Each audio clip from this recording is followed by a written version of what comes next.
Time now for Ask the Expert. Getting your finances in order, a top priority for a lot of people as they start the year. Yes, certified financial planner Tony Drake is here with us on some ideas on how to get 2015 started off right.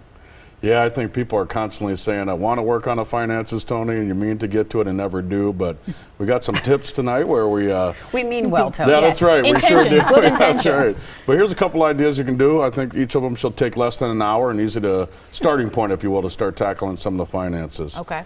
Now, we always talk about budget. That's an easy one, so we won't dwell on that. But you got to have a starting point. If we don't have a budget, stick to it.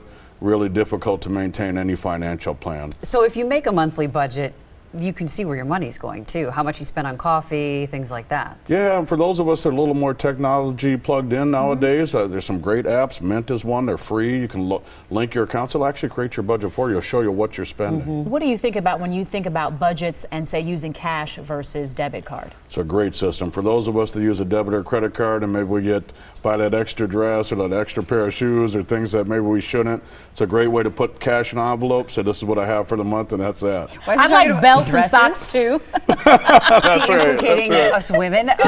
So take inventory is another one. Okay. Yeah, you got to take inventory. You got to have a starting point. It's good to know what's where.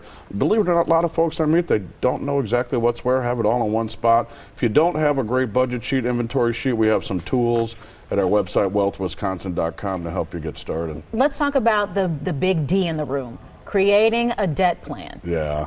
That's tough, isn't it? I mean, especially after the holidays, we're all kind of shocked now looking at what we did, and you got to get your arms around it, though. Knock down those budgets. Great way to start momentum is to start with the smallest ones, pay those off, and then you can continue to pay those off. The sooner we can get that out, especially when we're talking about retarees, if you don't have that extra debt in retirement, you're going to have a lot easier time doing the things you want to do. If I pay that off, can I then buy a dress? That's it.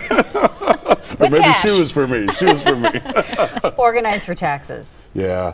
A lot of people don't realize that they're paying hundreds of dollars extra in taxes. A lot of great deductions, a lot of great things you can write off, itemize.